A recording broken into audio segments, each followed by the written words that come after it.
The scoop. The scoop. Hey, what's up? This is your girl Ashley Marie, and you're tuned into The Scoop, your one stop for all things love, lifestyle, and relationships on MorrisMediaLive.com. I said, welcome to the school. You know it's time to tune in. You gotta tell all your friends, girl, welcome to the school. You know it's time to tune in. You better tell all your friends, homie, welcome to the school. The time is now, tune in. You better buzz in your friends, y'all, welcome to the school. Gather round, tune in. Now let the show begin. Hey, look, it's time to tune in. If you not, then you faking it. The best topics, love, lifestyle, and relationships. The dopest host in the world, Ashley Marie, holding it down from 7:30 to the 9:00 p.m. You better tell a friend every Wednesday night, cause you know she going in. They breaking the hottest artist in the game right now. No competition, so she in her own lane right now. You need the latest and the greatest, somebody that's gonna debate it. Well, we got it on lock, I know they hate it. So you can learn a lot if you choose to pay attention. We talk world news, sports, don't let me fail to mention how to get your money right, so you can live a lovely life. Call in and get you some advice. It's not a game no more, we taking over the airwaves. MorrisMediaLive.com to catch the replay. You know it's time to tune in. You gotta tell all your friends, girl, welcome to the school. You know it's time to tune in. You better tell all your friends, homie, welcome to the school. The time is now, tune in. You better buzz in your friends, y'all, welcome to the school. Gather round, tune in. Now let the show begin. Hello, can you hear me? Yeah. Hello. Sky. Okay. Hi, Stephen?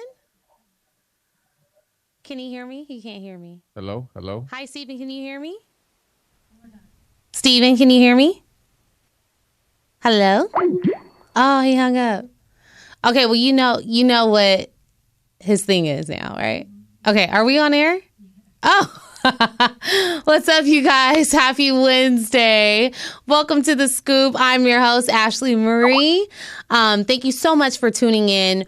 We have a jam-packed show for you. As you know, we are your one stop for all things love, lifestyle, and relationships. And tonight, we're going to really delve into the relationship piece of The Scoop. As I promoted heavily on social media, we have a very special guest in studio tonight. Well, not in studio. Actually, he's going to join us via Skype. He's calling from the East Coast. We have relationship coach, life coach, author, Mr. Stephan La Bossiere. I hope I'm saying that correctly, but hopefully he'll be able to correct me when we get him connected on Skype. Other than that, we also have our Scoop News, which is always very juicy and exciting. We have some great legal tips from our attorney friend, Mr. Kellen Patterson. He'll be joining us via Skype as well, all the way from Sacramento, California. And of course, we can't end the show without some good insight and wisdom from our very own financial guru, Mr. Johanse Harrison. So again, we have a jam-packed show for you guys tonight. Thank you so much for tuning in. If you want to call in and get your questions in for Stephen, for Mr. Kellen Patterson, for Johanse Harrison, feel free to call in at 323-293-3375, and we'll definitely try to tie you in with them so you can get the scoop. Before we get started, before we get into all the juiciness, we're going to take a quick break and come right back with our author, lifestyle coach, Mr. Stephan La Bossiere. But here's Janae Aiko with Ways.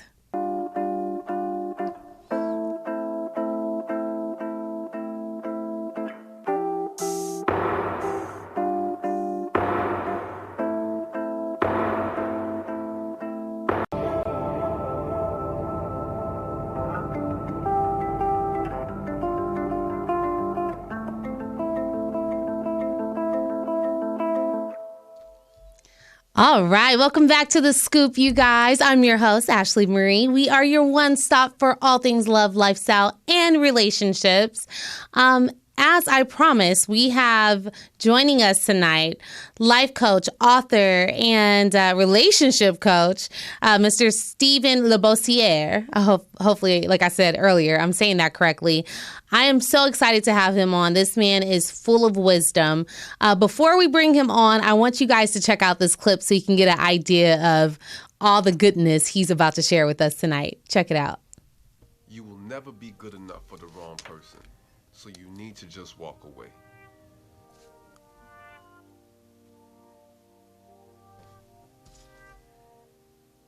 You know, you get caught up in the situation where you have this relationship, you poured in a lot of time and energy, and you're trying to make it work. You want to see something great come out of this. Unfortunately, no matter how hard you try, nothing seems to be changing. Nothing seems to be improving. This person does not seem to appreciate all your efforts. And you get to a point where you start to question, is it me? Am I doing something wrong? Am I not good enough? Why can I not get this person to love me the way I want to be loved? Well, the answer is simple. You will never be good enough for the wrong person. At the end of the day, they're not for you. There's nothing you can do to change that. All you can make sure that you put your best effort in the situation, that you expressed yourself in a loving and positive manner, and you made every effort to try to make things better. Once you can say, I did all that I could do, then at that point you have to accept it's time to go. Listen, it doesn't mean things can't work out later, but clearly they're not going to change as they are. Clearly this person is content and complacent and is unwilling to make any adjustments in this relationship. You can't force them to be different. You can't force them to do better. They have to make a choice, and now you have to make the choice to walk away, because at the end of the day, if they're not for you, they're not for you, and you will never be good enough for the wrong person. Wow, that was powerful. Joining us here on The Scoop tonight is author of God, Where's My Boaz? And a few other projects as well. Life and relationship coach, Mr. Stephan La Bossiere. He's also known as Stephan Speaks on social media. Stephan, welcome to The Scoop. Thank you for having me on. How are you? I'm doing fine. And just so everybody knows, it's actually Stephan. Oh, it's Stephan. Oh my gosh, that's even better. That makes it like official. Stephan is like the love doctor of all love doctors. For all of you guys that watched Family Matters growing up, you remember who Stephan was. All right, well, welcome to The Scoop, Stephan. And now, am I saying your last name correctly? La Bossiere? It's close. It's LaBossiere. La Bossiere. Okay. Alrighty. Well, welcome to The Scoop. Thank you so much for joining us. You are making some waves in the relationship coaching sector of the world. You obviously have a ton of followers on Facebook, on Instagram, on Twitter. You're really doing your thing.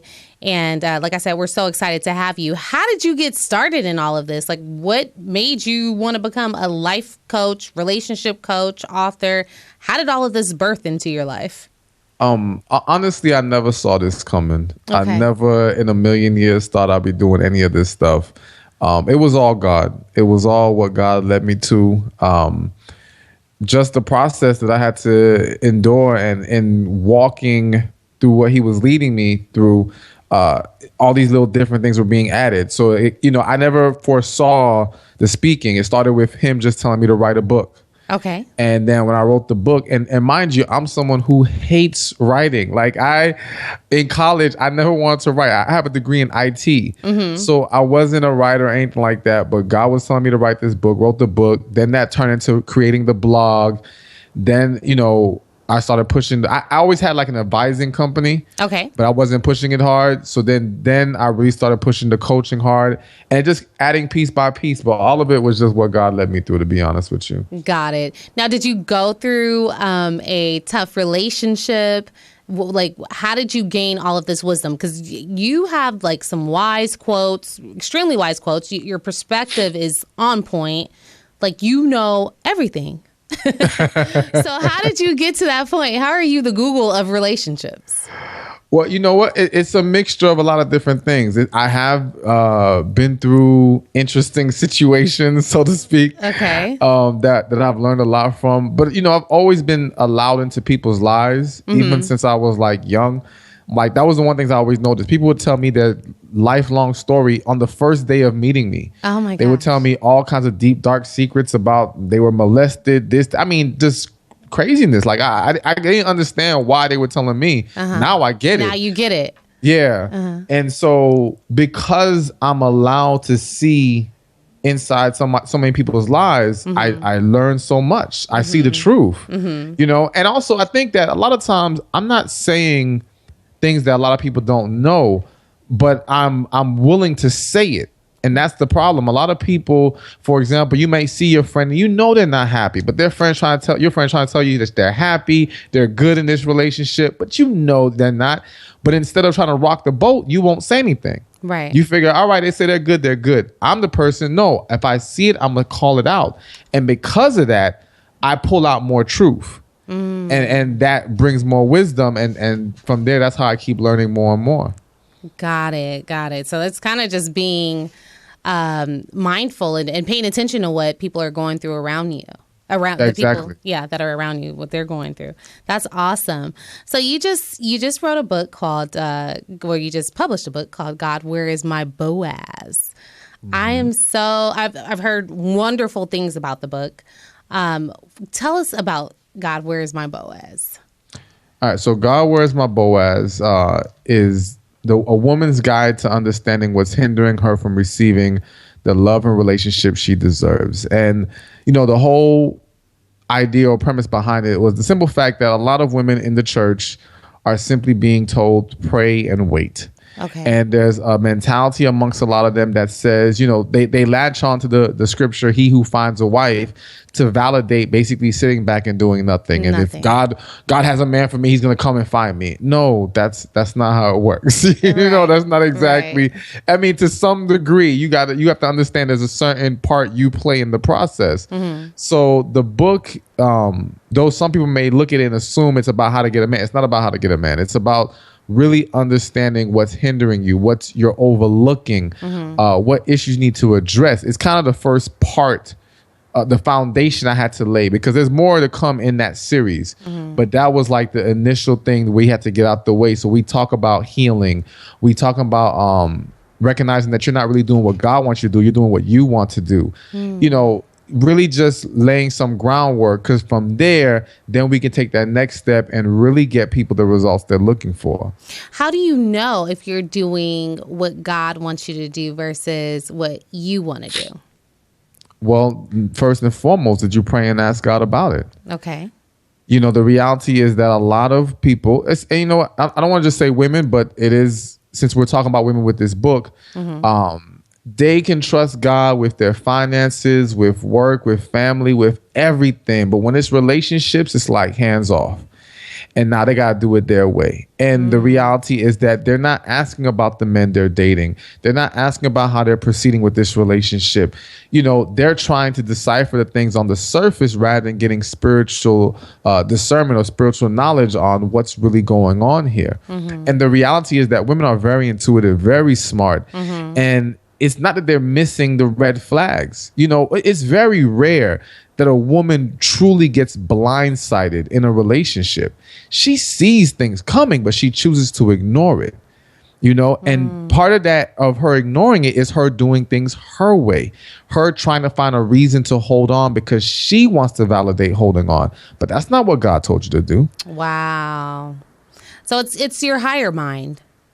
Pretty much. Really trusting your intuition. I think that's extremely important for women to do, is to trust their intuition. It doesn't take a long time to figure out what you're dealing with. Women know very quickly when that man ain't nothing, when he's not worth another date, another phone call, or whatever. However, again, they will rationalize and give themselves reasons to continue rather than accepting it's just not there. It's not there, right? And speaking of which, maybe some women are afraid, or some people in general are afraid of being single, and they don't want to kind of go through that process, especially if you've invested a lot of time in the relationship. And that brings me to kind of like my next comment. You have a really good perspective, or you have some good things to say about the single life and how to live, how to embrace your single journey. And you just posted something actually like an hour ago. You said being single can be a great experience when you embrace it as an opportunity to heal and grow. So is that kind of what you're touching on in God, Where's My Boaz too in the beginning? Yeah, that definitely is part of the process. That definitely is included in the book. You definitely have to embrace the time that you're single. Not embrace in the sense of, oh, I'm happy to be single, I want to stay single. Right. But you have to embrace it as an opportunity to now focus more on you, because the reality is that when you get into a relationship, you have to worry about the other person as well. Right. Bottom line, you cannot grow. It's hard to grow at the same rate in a relationship as you would when you're single, because you have so much more time to focus on just you. Yourself. Yeah. So people would love to say, oh, we can grow together. Yes, you can grow together, but it's harder. It is harder because not only do you have to battle your own issues, but now you got to battle their issues too. And that's too much. And most people don't really make true progress in a relationship unless they're truly in the right one. But here's the reality. If you don't solve your issues before entering a relationship, you will more than likely enter into the wrong relationship. Ooh. But okay, so basically don't go into a relationship broken. Absolutely. How do you know? Like sometimes you don't know that a part of yourself is broken until it's tampered with. So how do you kind of avoid that? Because you may go into the relationship thinking like, I feel good about myself. I've got this going. My career is going great. My spiritual life is great. My emotional life is great. My finances are on track.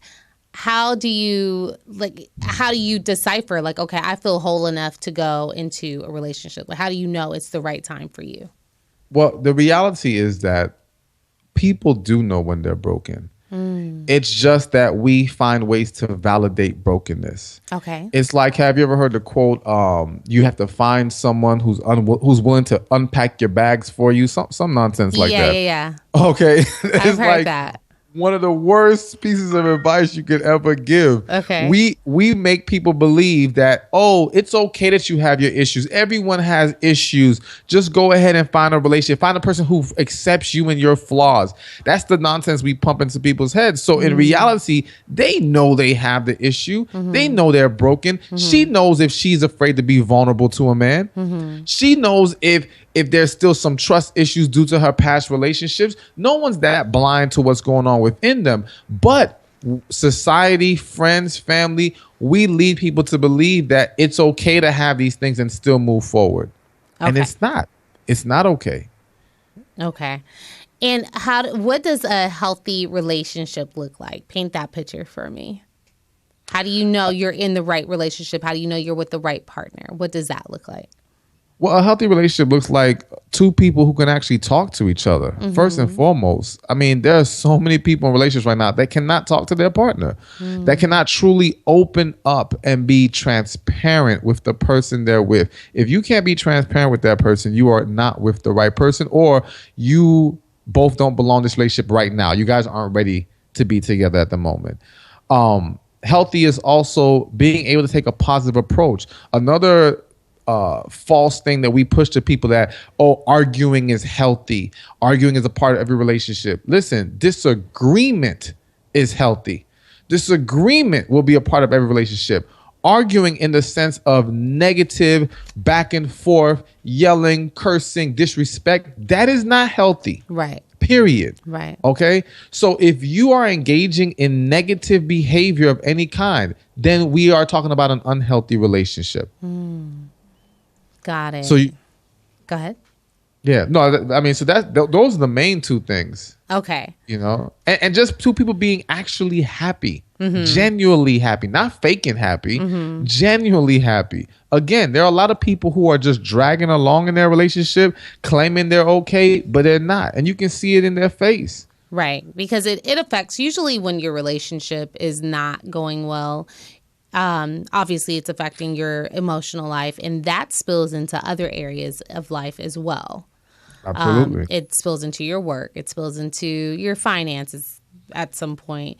It spills into your other relationships going on in your life. So yeah, I completely agree with you on that. That's definitely something you want to keep in check. And I wanted to get into your next project. Well, another project that you have. It's an ebook. It's called "The 7 Things You Need to Know About the Man That God Has for You." Mm-hmm. Can you touch on that a little bit? Yeah, it was just a quick little ebook I put together to kind of address some of the things I felt women need to be aware of when trusting, God as far as, the man God has for you. Mm-hmm. I think a lot of times a lot of negative things are overlooked, or a lot of bad perceptions are pushed. For example, you have some people who will try to convince women, don't worry about how the man looks. Well, and not in just how he looks, but in the sense of attraction's not a big deal. Oh, he's a good guy. He's a nice guy. Give him a chance. Who can? Maybe he can grow on you. That's garbage. No, attraction is very important. Okay. And if you look at relationships where the one or the other ignored attraction, they are not happy. They are not happy, and it leaves the door open to other issues arising in that relationship. Like cheating? Like cheating, yes. Okay. Definitely like cheating. And just, when here's the reality, this is going to sound bad, but when you are not attracted to someone, you give them a shorter leash. And what I mean by that is you have a shorter fuse. Like they're gonna annoy you quicker than the person you're attracted to. Oh my gosh! Like what? Like, you get on my nerves, and you're ugly. No, exactly. It's true. It sounds bad, but when you think about it, whenever you're dealing with someone who's not attractive, you're not gonna give them much leeway. Yeah. It's gonna be quicker to make you mad or annoy you or whatever. Mm-hmm. I mean, and so it seems silly, but it really has a huge impact on the relationship.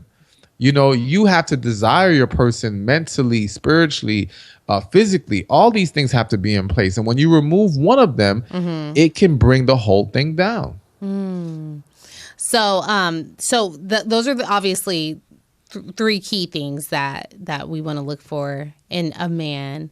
What are some things that men can look for, like the men that are listening, that can look for in a woman? Like, what do you tell them to keep an eye out for? Well, I'm planning on writing the 7 things you should know about the woman God has for you. Okay. And one of the main things I'm going to talk about is a man has to look for the woman who truly connects with his dreams. Ooh. That connects with his purpose.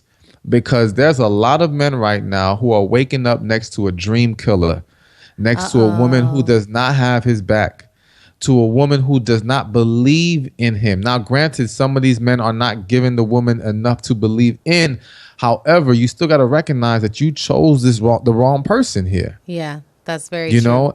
And no matter what else is in place, I have sat down and coached so many couples, so many married couples, and I could get everything on track, have all kinds of behaviors corrected, and still have a problem because that man feels like that woman does not support him. Now, when you say connects with your dream, does that, okay, so obviously that includes the woman supporting the man in his dream, encouraging him. Does that mean finding someone that's kind of in alignment with what you do? So someone that can support you in practical ways too, that maybe has some skills that can help grow your business or grow your dream, whatever it is that you're trying to achieve. Does that include that as well? I think that's the ideal. I think that would be great if that can be achieved. I'm not going to rule out that as long as there's support emotionally and verbally, and positive energy from that woman, that even if she can't provide other practical things to the situation, that she can still be the right woman for him. But yeah, it would be ideal that she can do that. But I think more importantly, it's just that she has to really believe in him. If a woman does not believe in a man, trust me, she's not going to respect him in the long run. And that whole relationship is going to fall apart. Yeah. Plain and simple. So, and the thing is, even if, your dream is ridiculous, and I say that to portray what her perception may be. Not saying it actually is ridiculous, but some women may look at your dream as ridiculous. Well, better for you to know that, recognize that, and see it's just not time. Now, listen, could later on, maybe it's just a matter of you getting some things together and showing her that you're serious, showing her that you're actually about your business, that could change her perception and allow her to feel more comfortable supporting you. Cool, but do not enter into the relationship until that is in place. So wait for it. Wait, absolutely. Hashtag wait for it. Now, okay. So now we've been talking a lot about relationships. Let's talk about the dating process. So the courting process. On your blog, you have some great tips about communication and dating and what to do, what not to do. A couple, one of them was talking about work too much. That was a no during the first date. Do not talk about work a lot. Maybe touch on it a little bit, but your suggestion is don't talk about it. I mean, you can talk, like you said, you can talk about it, but when you start to just ramble on and on about work, that can be a big turnoff. Okay. And that can be a problem. And, I've even experienced that myself, going on a date with somebody and them it was work. It's like, okay, you know what? let's just move on from here. Let's just forget about it, because this isn't going to work. So definitely be mindful of that. Your goal on a date, especially on the first date, is to get to know each other, not just from a work aspect, but from various aspects. So you really want to make sure you're covering some ground. You're asking questions as well as answering questions. You have a conversation that can really give you a feel for the person. When we're just talking about work, that's just not enough. And that can sidetrack the conversation. That's very true. And also, you brought up a really interesting point in your blog post about not talking down to your date. Do people do that?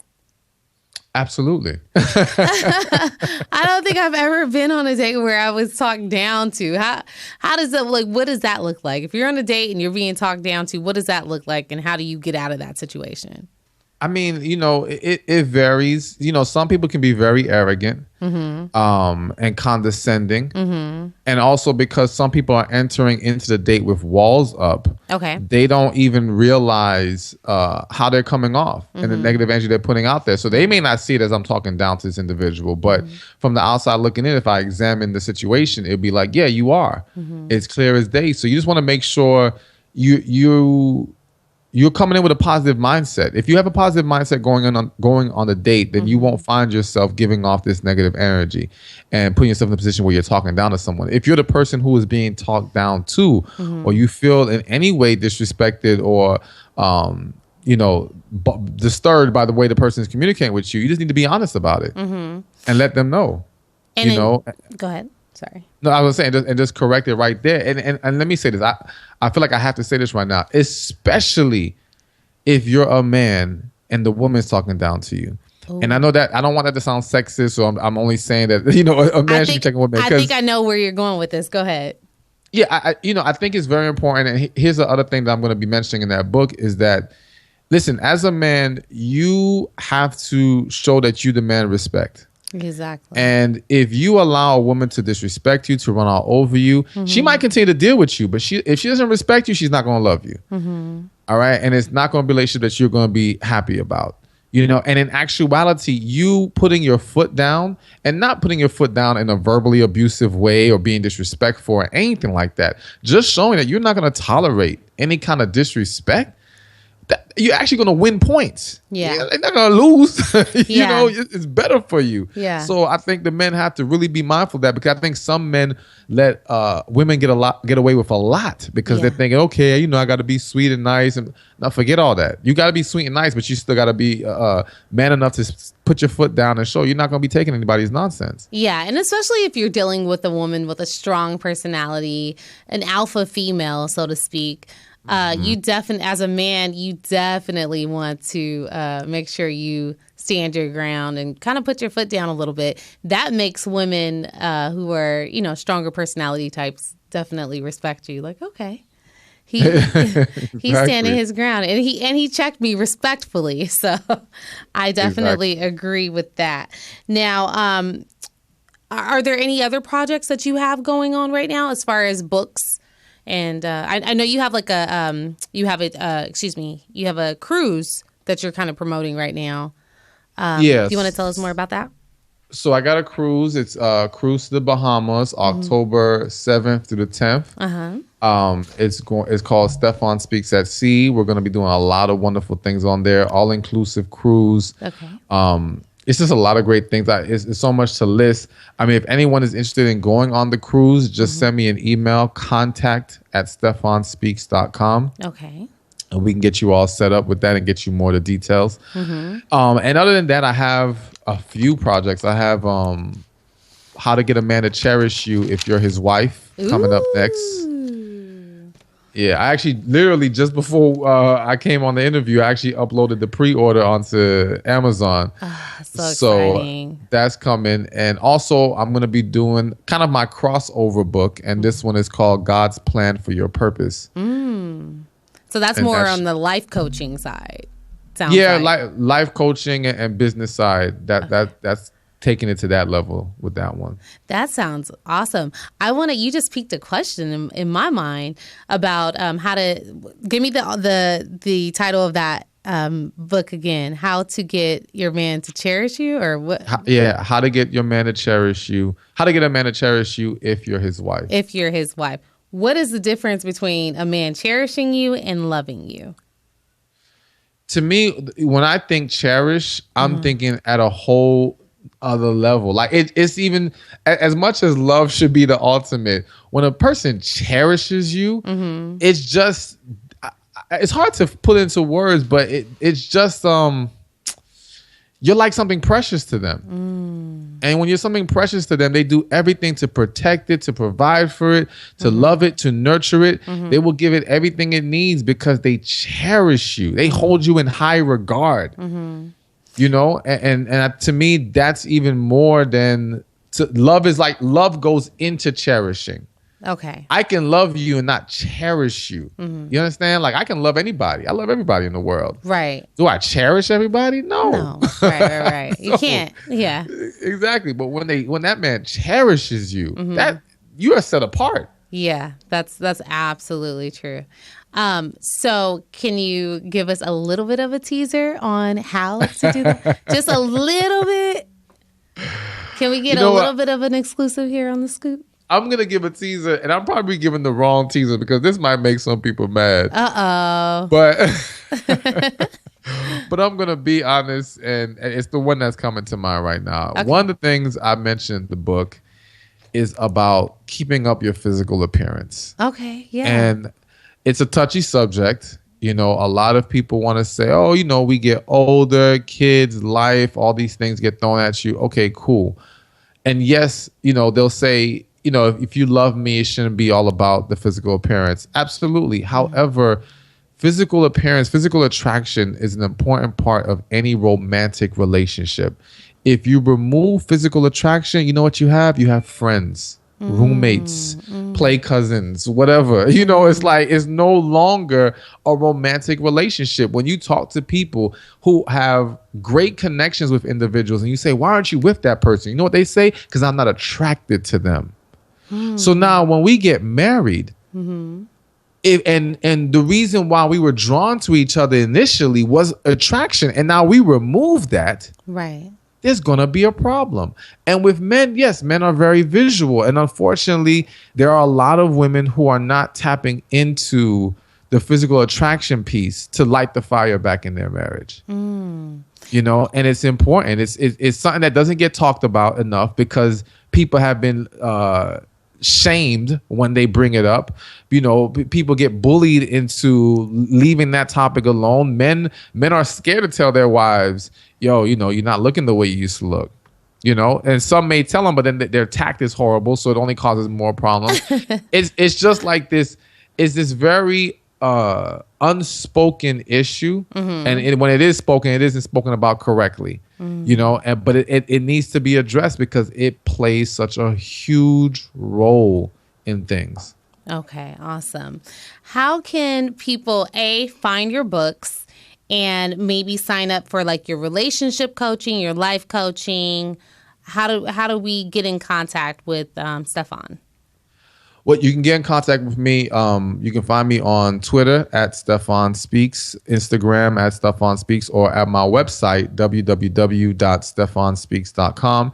That's where you'll also find my books, articles, and any other information. From there, you can always contact me as well if you want to set up a coaching session and anything else that you need. Awesome. So they can find your books there too and Absolutely. purchase them there. Awesome. And they can go on Amazon or iBooks. They're everywhere. Okay, so they are. We can download them on our iPads and all that good Absolutely. stuff. All right. Well, thank you so much, Stephan. I really appreciate you joining us on The Scoop. Thank you for having me. I enjoyed it. All right. All the way from Atlanta, too. Yes. All right. Well, you have a good night. And when you come to LA, you have to stop by the studio and hang out with me. No problem. I'm trying to do an event there, so hopefully that's soon. Yeah, I'm there. I'm in there. Let me know. All right, cool. All right. You have a good night. You too. Okay. Bye. Bye. That was Mr. Stephan La Bossiere, relationship coach, life coach, author of God, Where's My Boaz, and many other projects. We're so honored that he stopped by The Scoop tonight to hang out with us. And hopefully we got some, I know I got some good information from that. Hopefully you guys got some really good information from Mr. La Bossiere.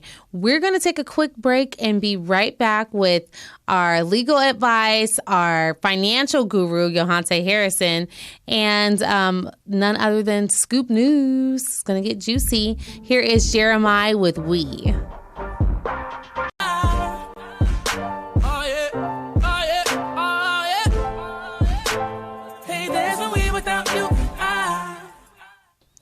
All right. Welcome back to The Scoop, you guys. Your one stop for all things love, lifestyle, and relationships. I'm your host, Ashley Marie. And that was Jeremiah with We. We are going to get right into our very own financial guru, Mr. Yohante Harrison. Yo, are you on the line? I am on the line. Can you hear me? Hi, I can hear you. Hey. Happy Wednesday. Why, thank you. Happy Wednesday to you. What good information do you have to share with us tonight about our finances? Man, I love that track "We" by Jeremiah. Oh, you like that song? Man, I cannot get enough of that song. Yeah, I love it too. And I think it's because he did that Jodeci loop at the end. That just I didn't. Was it not Jodeci? No, Shy loop. Oh yeah. Yeah. I was like, oh, he did it. Oh, well, good evening, world. Hope everybody's doing great out there. Did you get some good relationship tips from Stephan? I did, and actually, it's amazing that I did not even read to hear what you were talking about before we got on the show, and I had already prepped for relationships and money. It was destined. It was destined. I was like, oh my goodness, so bizarre. So yeah, I'm here to talk about relationships and money. It is the one of the top reasons why relationships don't work out. So I'm going to talk to some tips that how you can spot where you might have what they call financial infidelity going on in your relationship. Okay. But before I get into that, I have to share with everyone who I am, where you can find me, and all that good stuff, because last week I almost forgot to do that. So it's Yohante Harrison. You can find me on my website, luminous8.com. You can also find me on Twitter, on Instagram, Yohante Harrison or Yo Harrison. Still waiting for that guy to give up the name on one of those so that I can be the same on both. But until then, we continue to march on. You can also email me, Johance, Yohance, at luminous8.com with any questions that you have. So with that, let's get into relationships and money and relationships. Because we have the first relationship is the relationship that you have with money. The second relationship is the relationship money has with you and the other relationships that you have. And we all have, I've been saying this for a long time, but we all have what's known as a money script or a money story, whichever phrase you want to use, of your relationship with money. And if you were to think back, if you would take the time and just think back, okay, when is the first time I actually knew what money was? And if you can think back to that time, that was the beginning of your relationship with money. Okay. And for a lot of us, we may have dealt with the relationship that our parents were having with money, and it created our own relationship. And we talked about this a few weeks ago, the negative language of we can't afford that, money's the root of all evil, things that sometimes we heard those things as a child, and that began our relationship with money. Your relationship with money is then solidified when you earn your first dollar. So then you're really creating your relationship with money. But let's talk about how that relationship that you have, how it can affect the relationship that you're having with a significant other, spouse, boyfriend, girlfriend. Let's say you're just in the dating stage and you're getting to know the other individual. Mm-hmm. According to a poll by creditcards.com, 92% of Americans say that they never hide details of their financial lives from a significant other. 92%. But that means that you still got about 8% of Americans that do. So that means there's over 6 million people that are still hiding something. So here are some of the things that they usually don't always tell. And this is male and female. It was across the board. It's pretty much the same. A credit card account. 67% of people are hiding that. 45% of people are hiding a secret savings account. 38% of people are hiding a hidden checking account or just some other financial secret. Now, whether your significant other is hiding how much they make, how much they owe, or maybe you caught them, borrowing money from a friend or what have you, it can lead to question why, and it can also lead to question what else is that person concealing. And so what I want to really share with you are some actions, some action steps that you can take so you can start to break down that mold that you may have of a poor relation, have money being a poor relationship with you and your relationship. Okay? So the first thing you want to do as an individual is tell the truth, the whole truth, and nothing but the truth. Okay? Okay. It's going to come out eventually. I joke because it was very late in Alicia and I's relationship when I realized how much student loan debt she actually had. She claimed she told me, but somehow I don't think I was listening. And when it finally came out, I was like, whoa, what is that? Now, Yeah. I didn't feel any different towards her, what have you. However, what I did realize is that it was something that was weighing very heavily on her. So it wasn't something she was even comfortable talking about. So it's very likely that we didn't talk about it often. Right. Okay.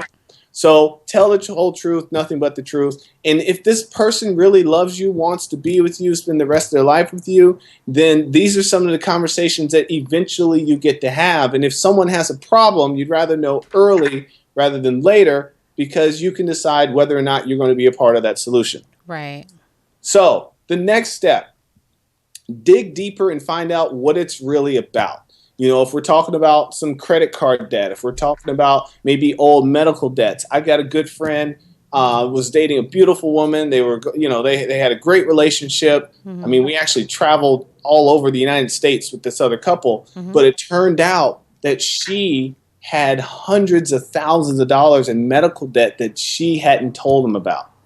Oh, wow. And when it came up, she was very defensive about it, and he got very frustrated because he said, wait, we've been traveling, we've been going all these places, spending all this money. Why weren't we paying your medical debt? And that was the end of the relationship because the way he saw it is, what else are you not telling me? And I mean, to have hundreds of thousands, that's a lot. But anywho, dig deeper, find out what the source is of whatever the issue may be. Okay. And again, go back to number one, tell the truth, the whole truth, and nothing but the truth. Number two, work as a team. And in working as a team, it's not always just about you and your significant other. You may want to bring a professional in, whether it's someone like myself that's a financial advisor. Maybe it's an attorney. Maybe it's your CPA. Maybe it's a therapist or psychologist. Bring someone else in that can work as a team to help you work through whatever issue that person may have. Maybe they have a habitual spending problem. Maybe they can't remember to pay their bills on time. Or, maybe here's another one. Maybe she thinks that the amount of money she earns is more than him, so she doesn't want to make him feel bad. Okay? And I've run into that. I've dealt with that. I work with physicians, and I've seen the dynamic between the physician and the husband or fiance, whoever soon to be, and they are just a nurse. I mean, we're talking $500,000 a year compared to $80,000 a year. Right. But there's an interesting dynamic that happens there, and there's been a lot of emotional conversations we've had to have. Because sometimes the man can feel less of the man when they're not the provider. It happens. But women can feel that way as well, I found, where they feel like they're not bringing enough to the table financially. But if you can work together as a team, you can work through a lot of those issues and come up with solutions for it. Number 4, and probably one of the most important, communicate. If you didn't get the raise you thought you were going to get, communicate. You don't have enough to pay for your bills or whatever it is, communicate. You want to be able to take a trip or what have you, and you don't think you guys are going to save enough money to do it, communicate. The more you talk about it and not keep it bottled up, the less it will be a problem later on in the future. And then finally is just stay on track. I said this last week when we were talking about credit. If it's important, you'll track it.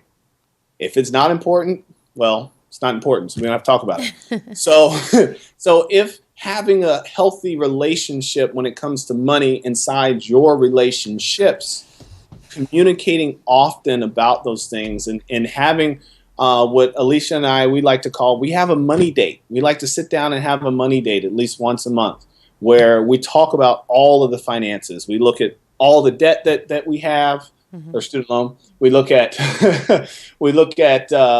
expenses that are coming up. We look at big trips that you want to take and savings. We also every once in a while we'll look at things like retirement or saving for our home. We sit down and it usually is over a couple of glasses of wine. Kind of loosen the mood a little bit. Right.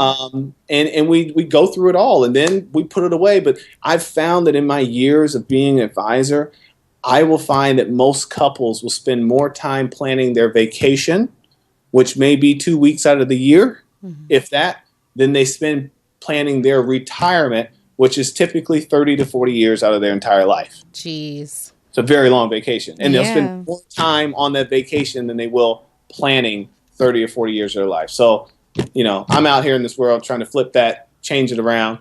Because I know that if you plan properly for those 30 years, you'll never have to, if you do it right now in these 30 years while you're working, you can vacation the rest of your life.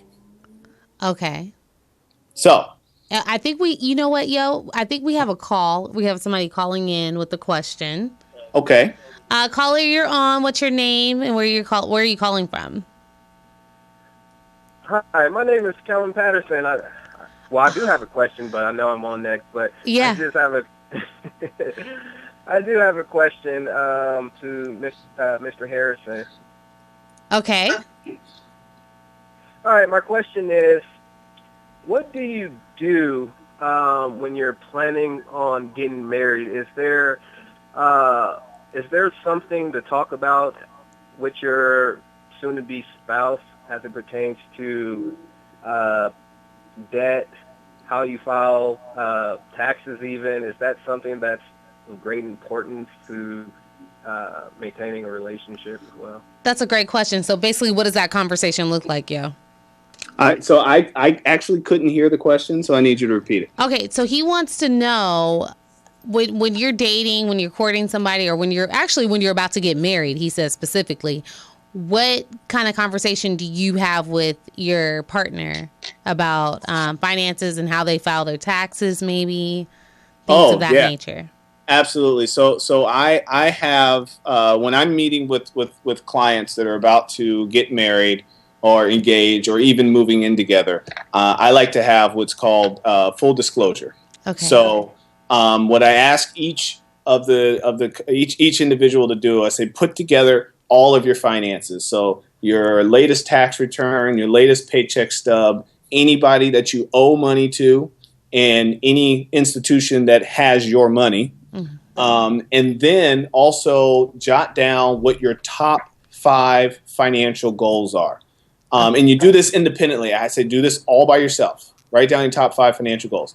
And then I like to bring them together, and we start with the goals first. And that's usually the most eye-opening, because what I'll find is that number one goal for a husband is we want to buy a house. And number one goal for a wife is I want a new car. Okay, so already we're starting off with 2 different goals in mind as far as what's most important.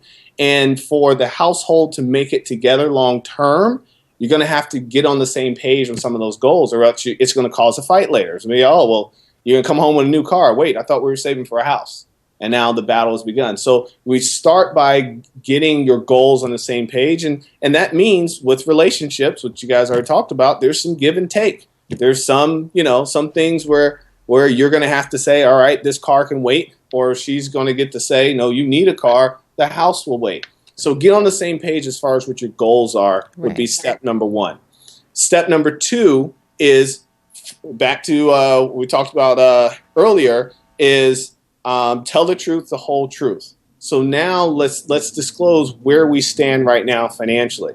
So understanding what each other's, who you owe, where your money is. Also have the conversation of, are we going to do the joint account thing, or do we want to keep our finances separate? Depending on what state you're in, there's community property laws and all that stuff we won't get into right now, but that's also something just to be aware of, because especially if one partner maybe inherited some money from a grandmother or grandfather or something like that, those are other things that you'll want to talk about, because you want to make sure you keep those assets separate if they need to be kept separate. And then the next step, so once we've done goals, we've looked at where we are, understand where we are right now. I like to call it, it's the Google mapping. When you go somewhere inside your Google map or whatever, you put in, where you want to go. And the next thing it needs to figure out is, where are you right now? So we got to figure out where you want to go. So that's your goals. Figure out where you are right now. And that's establishing, your current situation. And then the next step is to work on the expenses. I rarely have 2 individuals that are coming together and they make the exact same amount of money. It happened once that I can think of in the past 10 years. Okay. Just happened to be 2 students. They both went to veterinary school, both became vets, both got a job at the same veterinary hospital. Oh my gosh. They're making the same amount of money. That's just creepy. It is. However, usually there's one person that's making X and the other person's making Y, but you have bills which are Z. So you got to come up with, okay, now we're doing this together. How, now that, one apartment's going away, we're moving into this one house, whatever it is, you got to figure out what those expenses are so that everyone knows what's expected of them.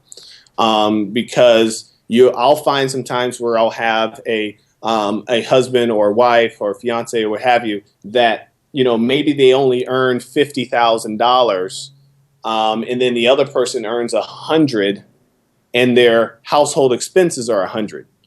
So think about that. The household expenses are $100, but combined they earn $150. But if you're the person that earns $50,000, you may think one or two things. One, you don't need my money for expenses because we can use all of yours. So then that person winds up spending frivolously because they think that their money is not needed in the household. Or the flip of that, they think that all of their money is taken up for all of the expenses and they have nothing. Meanwhile, they sitting there salty looking at the partner because the partner's bank account is just flush with cash. Get what I'm saying? Yes.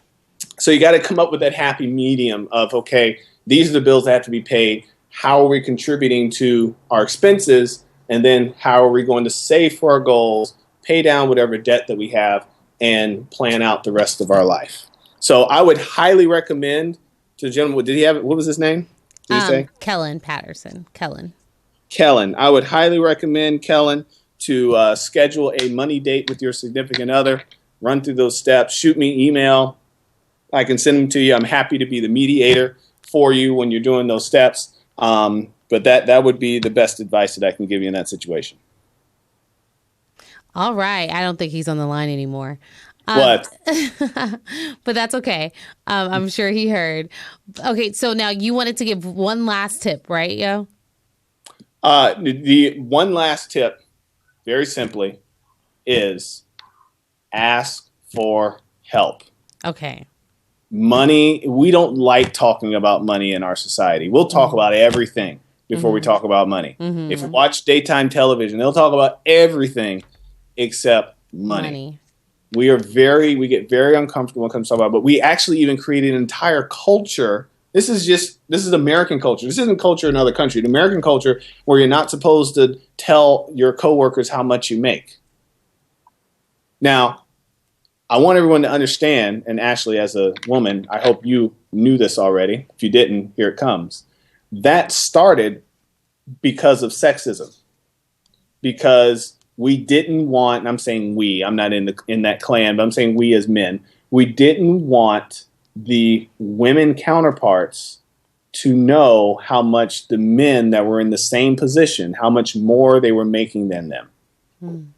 So that's why it became this unspoken rule: if you don't talk about how much you make at work. Okay. So again, because we're uncomfortable talking about our money, we all need to get more comfortable talking about money and finding someone that we can trust to have these conversations. Because if you were to go down to the courthouse and look at how many of the divorces were filed where somewhere in the reason to why they're getting divorced, besides irreconcilable differences, money is the number one irreconcilable difference.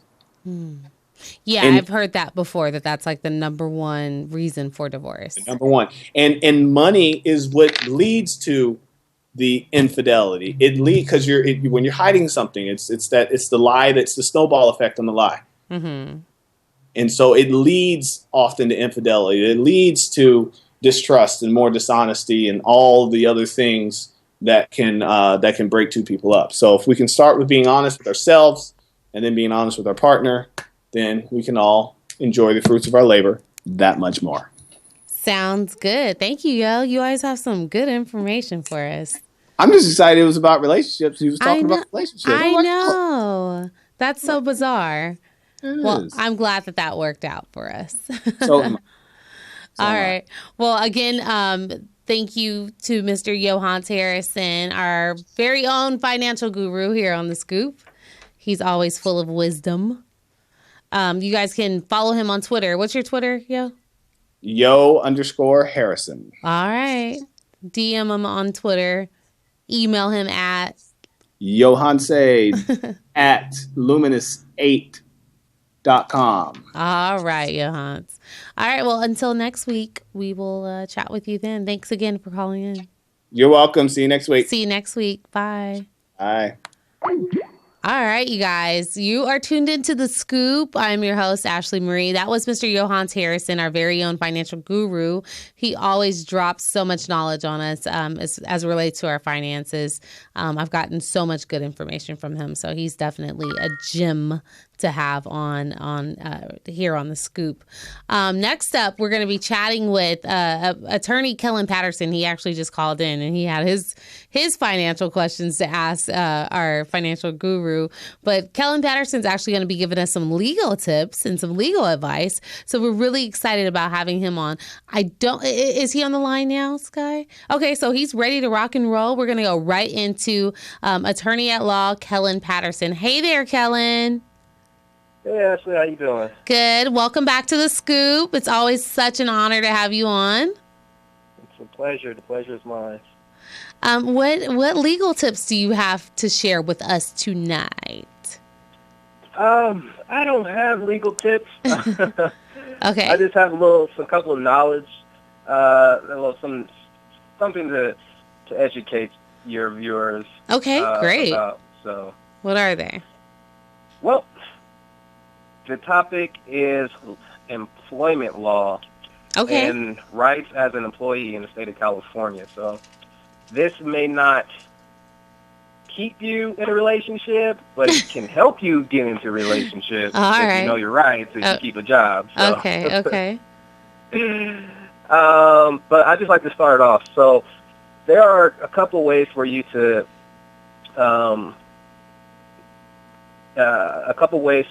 make sure that your rights are protected as an employee in California. So there's statutory rights and there are common law rights.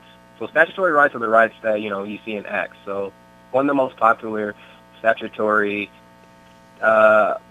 employment law is found in the Fair Employment and Housing Discrimination Act, also known as FEHA. Probably heard of it. And so FEHA prohibits harassment and discrimination in employment because of your race, color, religion, sex, gender identity, expression, your sexual orientation, so on and so on. And so it's very broad. The scope of the protection is very broad compared to your federal rights, which is found in Title VII, which doesn't necessarily protect as many classes of people. So in California, we do a really, really good job of making sure the most marginalized groups in our community are protected as it pertains to not being discriminated against in their employment. Okay. So one thing that you have to ask yourself dealing with employment law and employment discrimination is to see if you're considered an employee underneath the FEHA Act. So employees are protected if they are employees. So it's kind of weird how I just said that, but just stick with me. Okay. Because everyone is not necessarily an employee. One thing that the Act does is that an employee that's protected is the only employee whose employer has employed more than 5 people, or 5 people and more. Okay. So if you work at a small business or something to that nature, even if it's maybe a family-owned business, and you work there and it has less than 5 people, then you're not protected by the Fair Employment Housing Act. So you can't really say that you've been discriminated against because of your race or ethnicity or your sexual identity based off the FEHA Act. You have to essentially show something else other than that you were a part of this class and that you were discriminated against because of your class affiliation. So that's one thing that you have to consider as an employee. Like, how many people work with me? So if you work at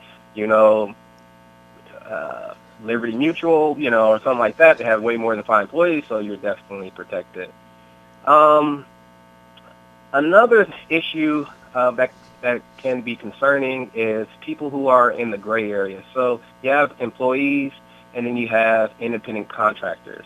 But then you have a lot of people who are in the middle. Sometimes they can consider themselves as independent contractors because the person who's paying their paycheck doesn't necessarily have all that control over how they do their work, when to be at work, and how if they're paying employment taxes and things like that. So if the employee is just paying your check and you have to take care of all of your taxes yourself, then it puts you in a gray area. Okay. And so if you are more leaning towards the spectrum of you control everything about your work, when you arrive, how your work is done, who you answer to is yourself, and then, the person who's paying you is just, you're doing the work for them, then you're going to be mostly you're going to be considered an independent contractor. So, but if you have to show up because your employer tells you when to show up, tells you how to do the work, they provide all the materials for you to do the work, then you'll be likely be considered an employee. Okay. So one major thing about discrimination that a lot of people don't know, it's not even that they forget about it, they just don't know, is that the statutes and limitations of when to bring a claim underneath the FEHA Act is 6 months.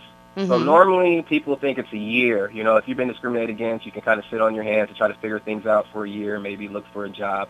But when you're filing a fiat claim or even a Title VII claim, you really have to be on your toes and report it to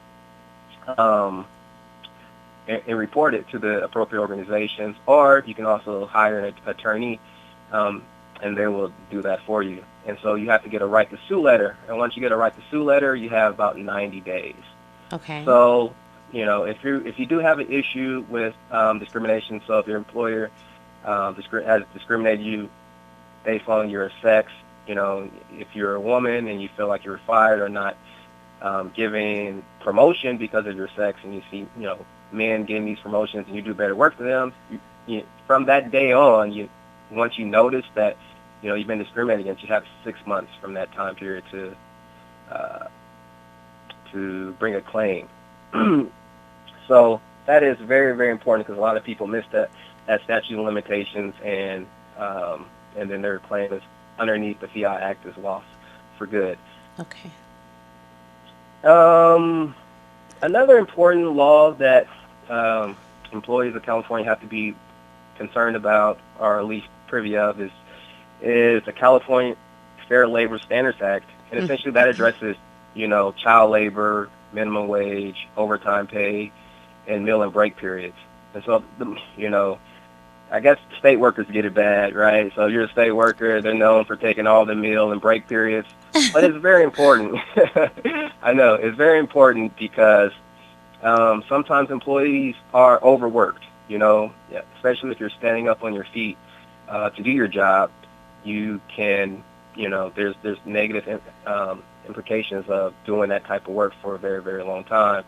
And so, you know, you do have a right, you know, if you're working an 8-hour shift, you know, you do have a right to have 2 paid break periods of 15 minutes. Most people combine them with their lunch period, which is unpaid, 30 minutes, and combine it for an hour. But every, you know, if you're working an 8-hour shift, after 2.5 hours of work, you have a right to go on a 15-minute break. Okay. And your supervisor or your manager can't say no. So, you know, even if you know, I guess it's your election, you know, a lot of companies and even, you know, state organizations and other, you know, organizations are pretty lenient about, you know, when you can take your breaks and your lunch and combine them together. But, you know, if it really comes down to you really needing to take a break after 2.5 to 3 hours of work, then you do have a right to a 15-minute paid break. So that is definitely something. So minimum wage is on the rise, which is a good thing in California, because it's unbearable to live here, you know, making the money that certain people make. Right. You just can't do it. So if your, you know, boss, employer, or whatever is paying you beneath that minimum wage, and there's a lot of different minimum wages. There's minimum wages imposed by city and county ordinances, and there's the state one, and then the federal. So, but we're dealing with California. I believe, I'm so bad with numbers. I think it's $9.75 right now. I could be wrong with that.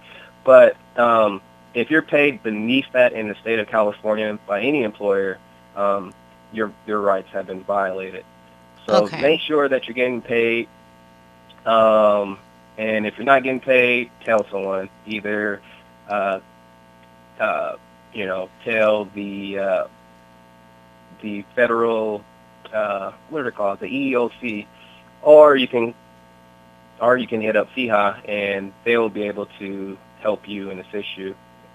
Albeit it'll take a while, but they will be able to assist you. So how long does that process typically take, Kellen? The process, well, there's actually a lot of claims. And so Fair Employment and Housing, it could take them quite a while, you know, even up to a year to fully investigate your claims that you make.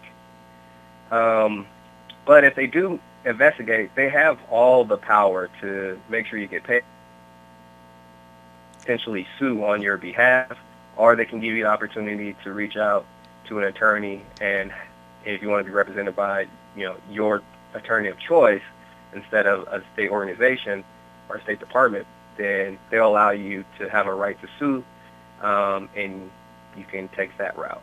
So Got it. it depends, but it can take up to 9 months to a year to have an answer back as it pertains to their investigation.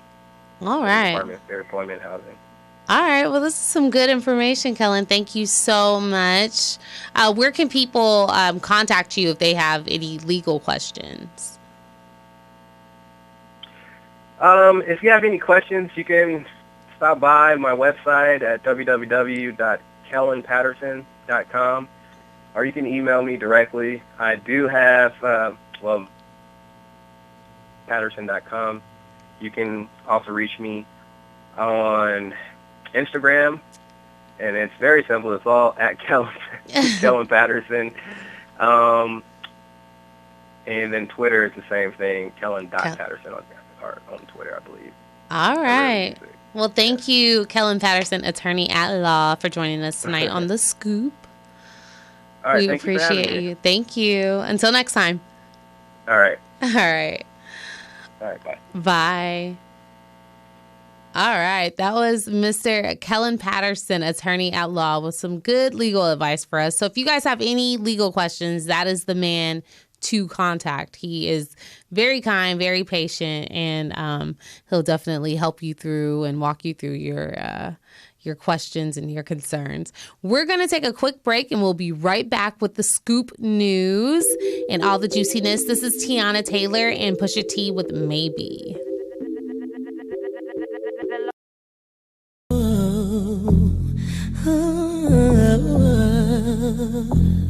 Damn. Had the boss nigga, wait a minute. Love that song. You are tuned into The Scoop here on MorrisMediaLive.com. I'm your host, Ashley Marie. That was Tiana Taylor with Maybe. Love, love, love that song. Such a fun one. We are going to get right into Scoop News. Some fun, juicy stories for you guys tonight. The late, great Muhammad Ali's grandson is actually making waves.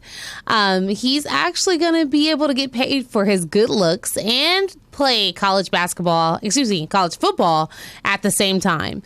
This is because he has just recently signed to become a model with Wilhelmina, modeling agency. They're one of the top agencies in the world, actually. So he just got a really big opportunity with him. The 17-year-old's name is Biagio Ali Walsh, and he's one of the top high school running backs in the country as well. And he's been offered several scholarships to top universities. So he's doing it big. There's a trick to him doing all of this. What I mean by all of this is having a college football career and being a model. The NCAA has some rules against college players using their notoriety from college sports for profit. So since Biagio began his modeling career before college, there is no conflict with the NCAA. So he kind of skated by on that. According to the NCAA, the player must have started his career prior to enrolling in college. His athletic ability is not considered a factor in him being hired as a model. So those two things cannot be conflicted. Biagio definitely found a loophole in the system, and he is working it out to his advantage. So shout out to him. Actually, Snoop's son, Cordell Brodus, he recently just signed a big deal with Wilhelmina as well. And he's a football player over at UCLA. So he's doing it big too. So shout out to both of these young men using their talents and doing something positive with their lives. You got to love that. Cannot be mad at that. And I'm sure we've all heard this really, really, really, really sad story about actor Anton Yelchin. You've seen him in Star Trek. He just recently tragically died in what's being called a freak accident. His Jeep Cherokee rolled backwards and pinned him against a metal gate at his home. The actor was reportedly leaving his home and got out of his car for an unknown reason at this point when the 5,000-pound Jeep rolled back on him. He reportedly died within a minute of the Jeep pinning him down. Yelchin was supposed to show up for rehearsals with his friends at 11 p.m. on Saturday night. His friends got worried when he never showed up, so they decided to go check on him around 1 a.m.-ish on Sunday morning, and that's when they unfortunately discovered his body. Now, the actor did have security cameras at the gate of his home, so authorities are checking now to see if the incident was actually caught on camera. Such a sad story, to hear that happening.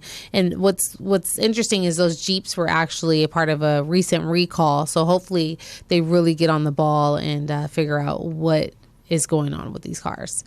And our last story in Scoop News is Iggy Azalea and Nick Young. If you haven't already heard the news, they have definitely split. This is after Iggy just announced that the couple was not able to restore the trust in their relationship and get back on track. This is after Nick was basically outed for cheating. One of his teammates outed him. Iggy decided to stick around, but unfortunately they were not able to work things out. Now, stories are circulating that Iggy kicked Nick out of the house, but she had to set the record straight via Twitter. She said on Twitter that the home belongs to Nick and that she's actually the one moving. So she wanted to clear that up. There's some items in their driveway, and people kind of speculated, like, oh, these must be Nick's, but she cleared it up. Those are my items. I'm moving out of Nick's home. So it's kind of sad that they weren't able to make things work. I like them as a couple, but I do wish them both all the luck in the world. And that about does it tonight for Scoop News. If you have any juicy stories to share with me, feel free to hit me up at thescooponair@gmail.com. I will definitely take a look at your stories and see if they make it onto Scoop News. And we are running short on time, but before we go, I have the funniest little video for our social media buzz segment. This young lady is a star in the making. I say this because her confidence is on level 10, and her brother definitely hated on her. Some of you guys may have seen this video circulating on social media, but it is hilarious, and I definitely wanted to share it with you guys. So check out our social media buzz for the night.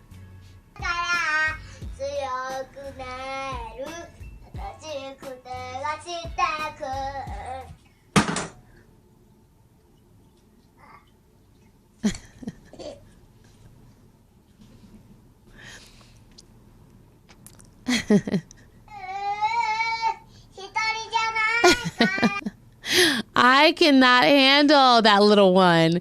The brother was not having it. He said, you sound horrible. And she said, you just killed my dream. And she gave him the death stare. It was the most adorable video I think I've ever seen. But anywho, that does it for tonight on The Scoop. Thank you guys so much for tuning in. Big shout out to Mr. Stephan La Bossiere, author, lifestyle and love coach. We definitely appreciate you stopping by The Scoop. Big shout out to our financial guru, Mr. Johannes Harrison, and to our resident attorney, Mr. Kellen Patterson, calling us all the way from Sacramento. We appreciate your tips that you shared tonight. You guys, like I just said, you can hit me up at thescooponair@gmail.com. Let me know if you have any questions, any concerns, if any ideas. If you want to join me here in studio, you are more than welcome to. Just hit me up and we can discuss it. If you are a young entrepreneur, if you're a business owner, whatever, a creative, hit me up with your project and I'll definitely see if we can squeeze you in on The Scoop. Until next week, I wish you guys all well. Ciao.